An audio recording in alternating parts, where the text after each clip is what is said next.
Hi, my name is Bijal Shah and I am a bibliotherapist and founder of Bibliotherapy, a bibliotherapy and literary curation practice.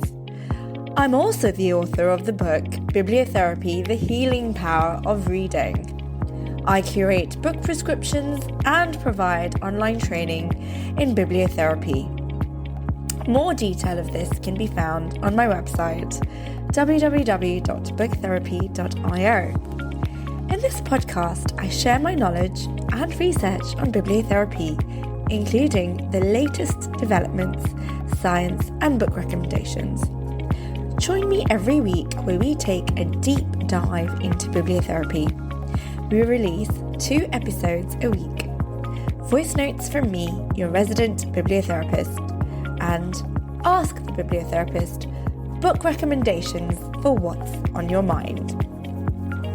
I hope you enjoy the show, and if you'd like a bibliotherapist in your pocket, you might find my book, Bibliotherapy, The Healing Power of Reading, a helpful companion. It's available at any bookstore that you shop at. And don't forget to subscribe wherever you listen to podcasts and get new episodes as they're released. And as always, I love hearing from listeners. So if you'd like to get in touch, share any book recommendations or thoughts on bibliotherapy, you can do so at bijal@booktherapy.io. Thanks for listening. There is a line I return to again and again in my bibliotherapy practice. A human does not need to feel valuable to be loved. Love is not earned through achievement, beauty, or success. It is not something we become worthy of through performance. It is given, or more profoundly, surrendered to. It is the only real antidote to loneliness. And perhaps the deepest loneliness of all is not the absence of another, but the quiet ache of not being known, of being unseen. Books, I think, are the most extraordinary mirrors for that ache. They remind us in the quiet privacy of reading that our interior world, our longing, our vulnerability, our grief, is not only understandable, but shared. Literature is, in its most tender form, an act of love. So this season of Bibliotherapy with Bijal Shah begins with the most serious topic possible: love. And not just love as romance, but love as understanding, as attention, as the steady act of keeping faith with humanity, even when the world feels unbearably fractured. When I was younger, I thought love was a light subject, something to be indulged in between the more important things. The world taught me that the serious people talked about politics, philosophy, economics, art. That romance, particularly the romantic comedy, was something frivolous or sentimental, women's territory, soft and unserious. But growing older has shown me the opposite, that love and the refusal to stop believing in it is perhaps the greatest act of courage we can perform. Because love requires exposure. It asks us to stand unarmored before another human being or before life itself and to say, "Here I am. I'm willing to be known. I'm willing to be hurt." Love in this sense is not the opposite of seriousness. It is its culmination. As Erich Fromm wrote in The Art of Loving, one of the greatest psychological and philosophical treatises on the subject, love is not a passive emotion, but an active practice. To love, he says, is a discipline, an art form, something we cultivate through attention, humility, and will. Love, he writes, is the only sane and satisfactory answer to the problem of human existence. And yet we live in a time where love is often commodified, digitized, or endlessly swiped past. The question of how to love, truly love, feels newly urgent. Perhaps this is why the romantic comedy remains such a powerful and underestimated form of healing literature. The romantic comedy, when done well, is not escapism, but restoration. It allows us to laugh at our follies, to believe in timing and coincidence, to trust that misunderstanding can lead to understanding. It offers a rehearsal space for forgiveness, for ourselves and for others. Think of When Harry Met Sally, or Notting Hill, or Love Actually. Beneath the humour lies a profound faith that love, however improbable, is still possible. The romantic hero, the one who, after 100 heartbreaks, still dares to say, "I still believe in love," is not naive. They are wise. They have known loss, rejection, the dull ache of disappointment, but they remain open. That openness, that willingness to keep believing, is not weakness, it is strength. In an age defined by cynicism and attachment, to love wholeheartedly is an act of rebellion. And the romantic comedy, in its gentlest form, reminds us of that rebellion.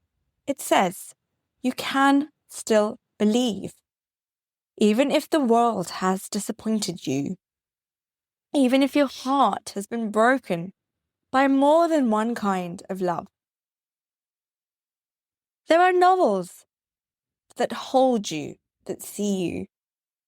One of them, for me, is Pride and Prejudice by Jane Austen. It is often read as a comedy of manners, but what it really is a masterclass in mutual recognition. Elizabeth Bennet and Mr. Darcy learn to see and be seen. They each must surrender pride and prejudice to meet one another in truth. Their love is not instantaneous. It is earned through transformation. That is what makes it enduring. Then there is Normal People by Sally Rooney, a modern novel of almost unbearable tenderness, tracing two people who cannot stop orbiting one another. It captures the fragility of connection in a generation that both craves and fears intimacy.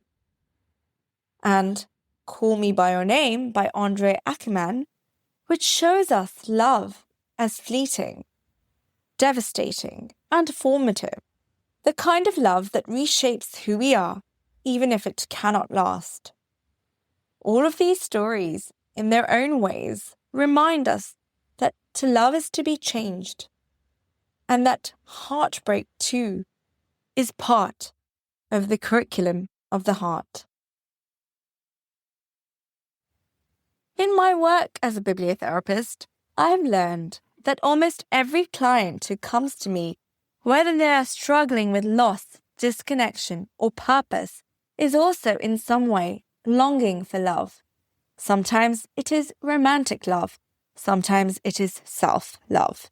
Sometimes it is the longing to be understood by a parent, a child, a sibling, or a friend. But underneath all the layers, it is the same yearning to be met, to be held, to be seen. There is a sentence I once wrote in my journal. The opposite of loneliness is not togetherness. It is belonging. Books can give us that belonging. They whisper, you are not the only one who has felt this. During the upcoming festive season, when the world glows with images of togetherness, Many of us feel the sharp contrast of solitude. I often prescribe books like A Man Called Ove by Frederick Backman, or The Elegance of the Hedgehog by Muriel Barbary. Stories that remind us that connection can appear in unexpected places, that kindness can save a life, that love does not always arrive in romantic form. Love, after all, wears many disguises: friendship, mentorship, forgiveness, compassion.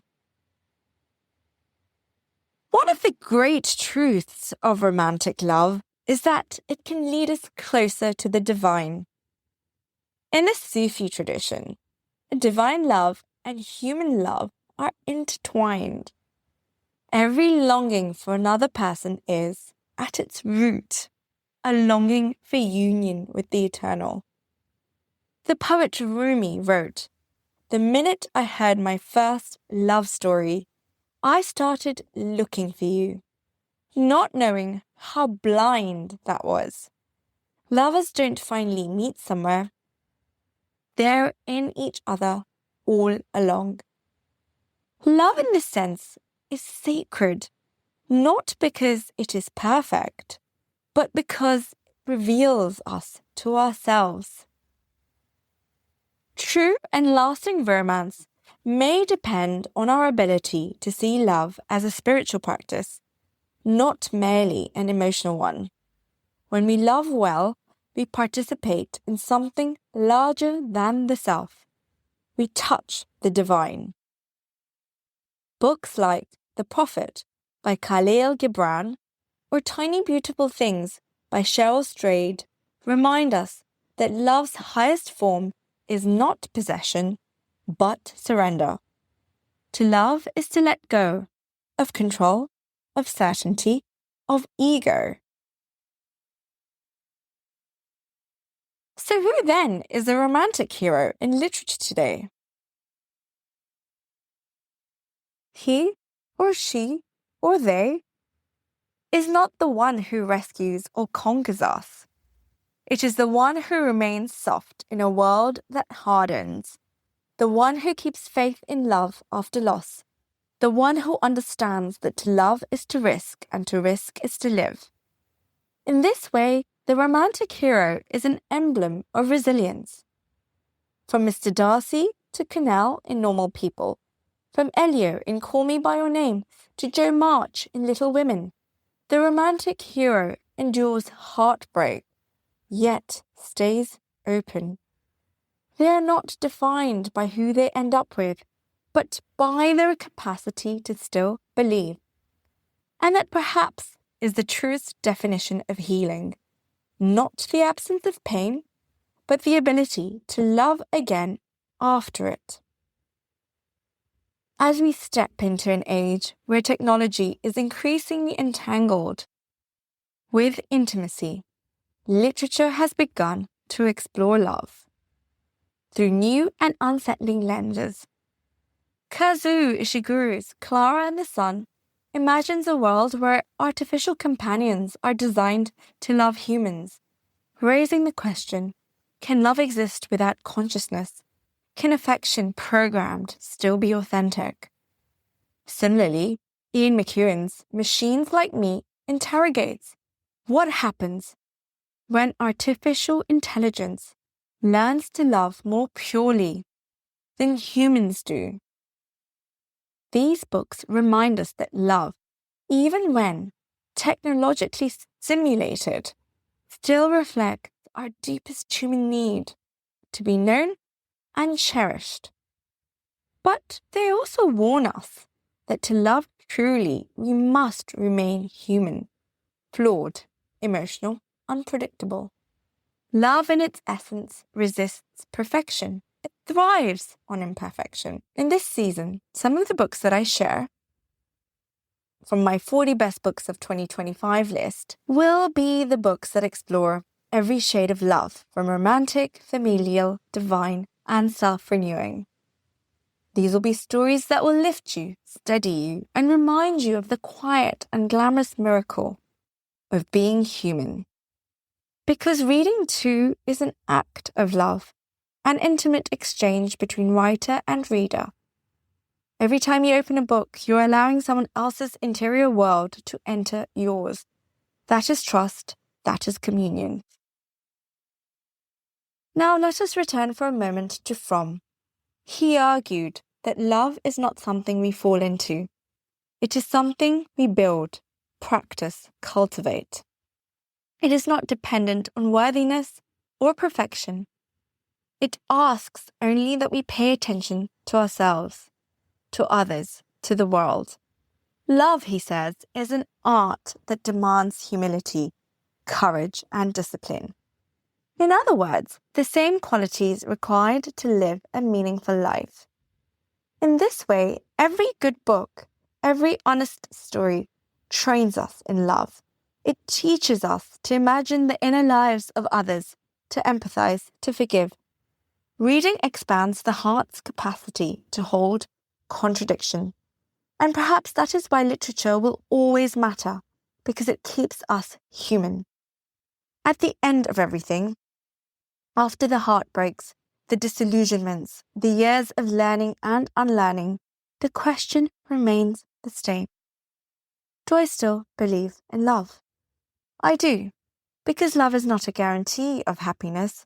It is the willingness to remain open to wonder. It is what makes meaning possible. And literature in all its forms, tragic, comic, romantic, dystopian, is a great rehearsal for love. It invites us to fall, to hope, to grieve, to forgive, to begin again. So as we open Season 4 of Bibliotherapy with Bijal Shah, let us read and love bravely. I hope you enjoyed this episode. Do let me know your thoughts and comments. I'd love to hear your reflections. And as always, have a wonderful weekend ahead. Thank you for listening. I hope you enjoyed the show. And if you'd like to sign up to our online courses or try a personalised book prescription or bibliotherapy session, you can do so following the links in the show notes. And as always, I love hearing from listeners, so don't hesitate to drop me an email at bijal@booktherapy.io.